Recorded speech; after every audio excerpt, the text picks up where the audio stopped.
people should pursue what they're passionate about. That will make them happier than pretty much anything else. We're going to make it happen.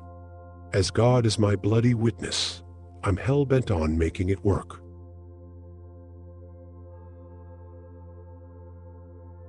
If you're co-founder or CEO, you have to do all kinds of tasks you might not want to do. If you don't do your chores, the company won't succeed. No task is too menial.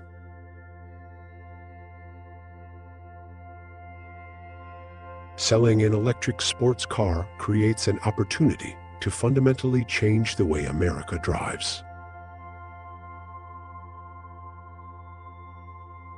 Almost all my time, like 80% of it, is spent on engineering and design. So it's developing next-generation product. The biggest epiphany I've had this year is that what really matters is the machine that builds the machine, the factory.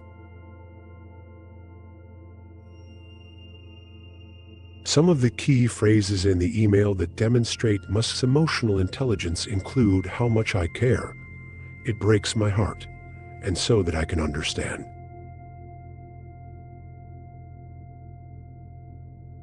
There's a silly notion that failure's not an option at NASA. Failure is an option here. If things are not failing, you're not innovating enough. You have to say, well, why did it succeed where others did not?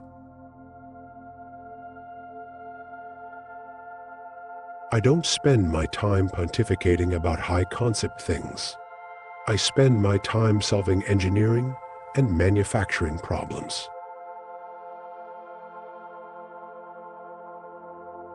I'm interested in things that change the world or that affect the future and wondrous new technology where you see it. And you're like, wow, how did that even happen? How is that possible?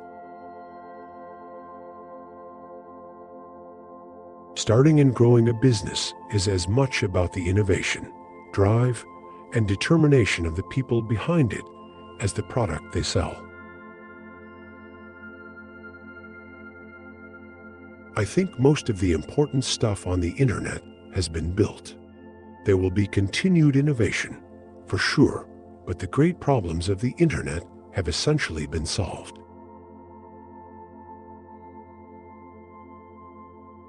It's not as though I just have the absence of fear. I feel it quite strongly, but there are times when something is important enough, you believe in it enough that you do it in spite of the fear. If you get up in the morning and think the future is going to be better, it is a bright day. Otherwise, it's not. I just want to retire before I go senile, because if I don't retire before I go senile, then I'll do more damage than good at that point.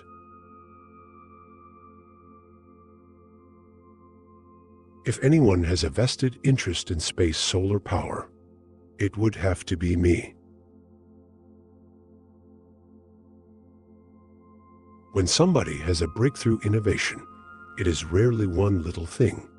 Very rarely is it one little thing. It's usually a whole bunch of things that collectively amount to a huge innovation. My starting SpaceX, I thought the odds of success were less than 10%, and I just accepted that actually probably I would just lose everything, but that maybe we would make some progress if we could just move the ball forward, even if we died. It only gets better if smart people work like crazy to make it better. That's how any technology actually gets better. I tend to approach things from a physics framework, and physics teaches you to reason from first principles rather than by analogy. If I'm not in love, if I'm not with a long-term companion, I cannot be happy. I think whenever there's something that affects the public good, then there does need to be some form of public oversight. I could either watch it happen or be a part of it. Really pay attention to negative feedback and solicit it, particularly from friends. Hardly anyone does that, and it's incredibly helpful. I think it is possible for ordinary people to choose to be extraordinary. I've actually not read any books on time management.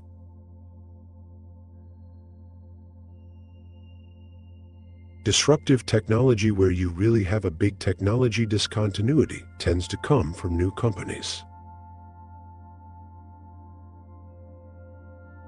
In the early days of aviation, there was a great deal of experimentation and a high death rate. There are some important differences between me and Tony Stark, like I have 5 kids, so I spend more time going to Disneyland than parties. Any product that needs a manual to work is broken. Some people don't like change, but you need to embrace change if the alternative is a disaster. The key to making things affordable is design and technology improvements, as well as scale.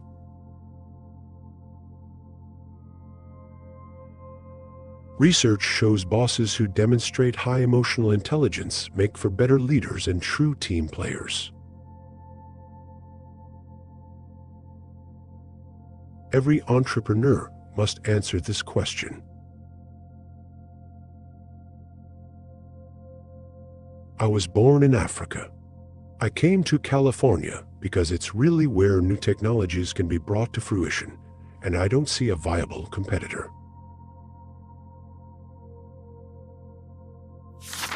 I think it's very important to have a feedback loop where you're constantly thinking about what you've done and how you could be doing it better. We are the first species capable of self-annihilation. I don't create companies for the sake of creating companies, but to get things done. You shouldn't do things differently just because they're different. They need to be better. What makes innovative thinking happen? I think it's really a mindset. You have to decide. Really, the only thing that makes sense is to strive for greater collective enlightenment. Over time, I think we will probably see a closer merger of biological intelligence and digital intelligence.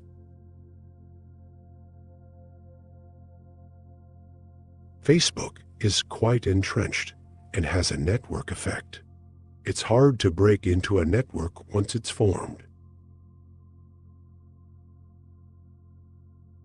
I say something, and then it usually happens. Maybe not on schedule, but it usually happens. People who reason by analogy tend to make bad decisions, even if they're smart. I think you should always bear in mind that entropy is not on your side.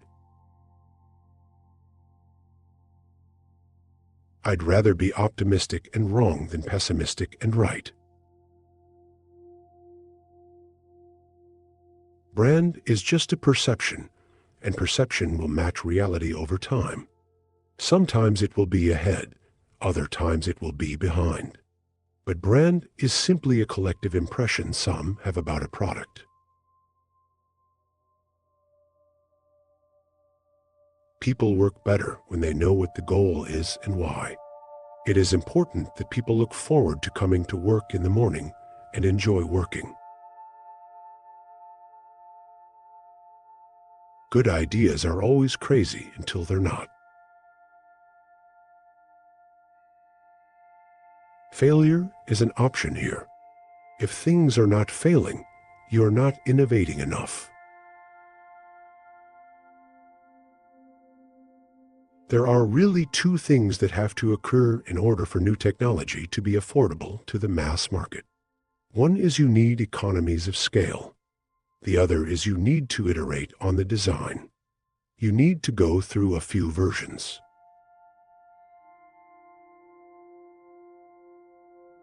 My biggest mistake is probably weighing too much on someone's talent and not someone's personality. I think it matters whether someone has a good heart. There's a tremendous bias against taking risks. Everyone is trying to optimize their ass covering. Don't delude yourself into thinking something's working when it's not, or you're going to get fixated on a bad solution. A battery, by definition, is a collection of cells. So, the cell is a little can of chemicals. And the challenge is taking a very high-energy cell, and a large number of them, and combining them safely into a large battery.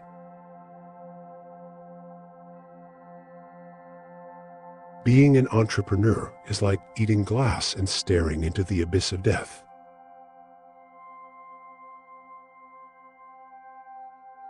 I think AI is probably the single biggest item in the near term that's likely to affect humanity, so it's very important that we have the advent of AI in a good way.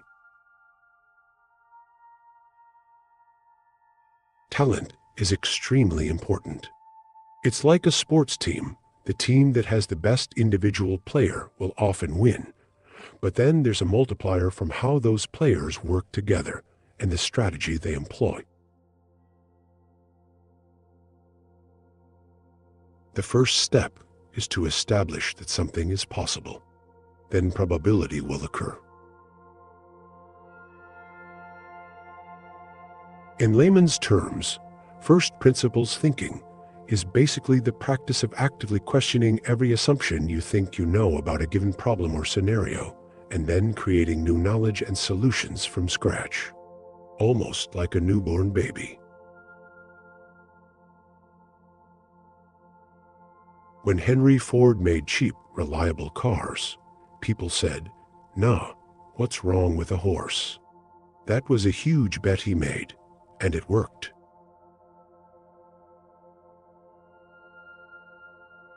If you can actually solve genetic diseases, if you can promote dementia or Alzheimer's or something like that, that was genetic reprogramming, that would be wonderful.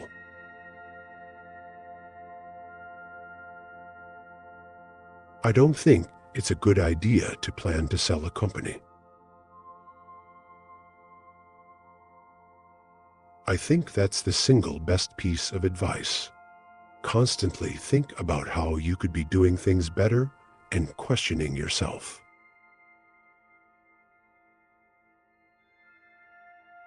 When something is important enough, you do it even if the odds are not in your favor.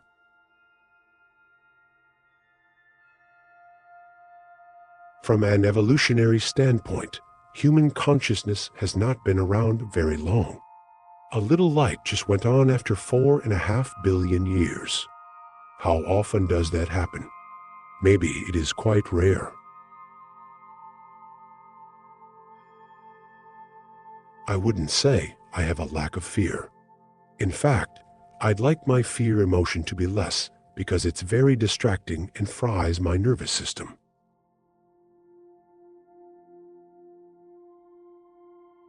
If you look at our current technology level, something strange has to happen to civilizations, and I mean strange in a bad way. And it could be that there are a whole lot of dead, one-planet civilizations.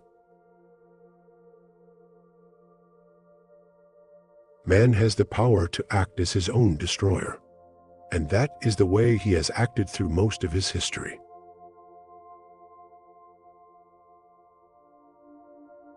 Reading helps inspire, And many successful people specifically read biographies and autobiographies in order to gain guidance for career moves too. If you're trying to create a company, it's like baking a cake. You have to have all the ingredients in the right proportion.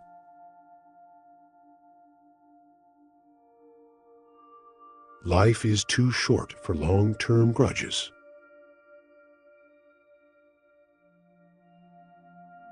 If something has to be designed and invented, and you have to figure out how to ensure that the value of the thing you create is greater than the cost of the inputs, then that is probably my core skill.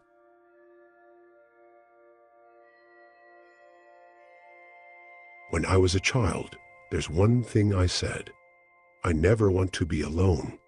That's what I would say. I don't want to be alone. It's okay to have your eggs in one basket, as long as you control what happens to that basket. The path to the CEO's office should not be through the CFO's office, and it should not be through the marketing department. It needs to be through engineering and design.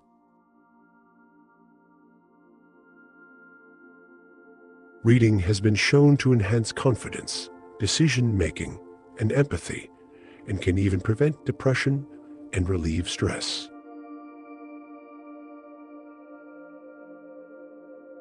Patience is a virtue, and I'm learning patience. It's a tough lesson.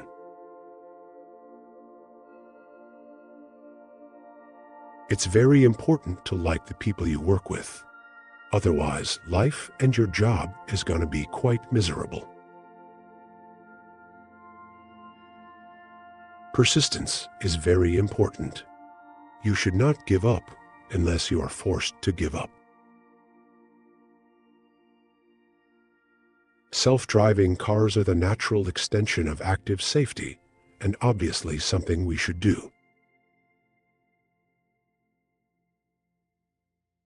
If you think back to the beginning of cell phones, laptops, or really any new technology, it's always expensive.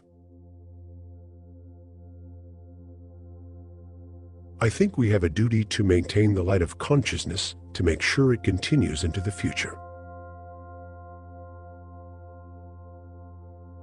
Thanks for watching. To make sure you don't miss any future videos, please click the circular subscribe button in the middle of the screen. You can also check out more videos on the left or our playlists on the right. Don't forget to like and share to help us spread the word. Thanks you.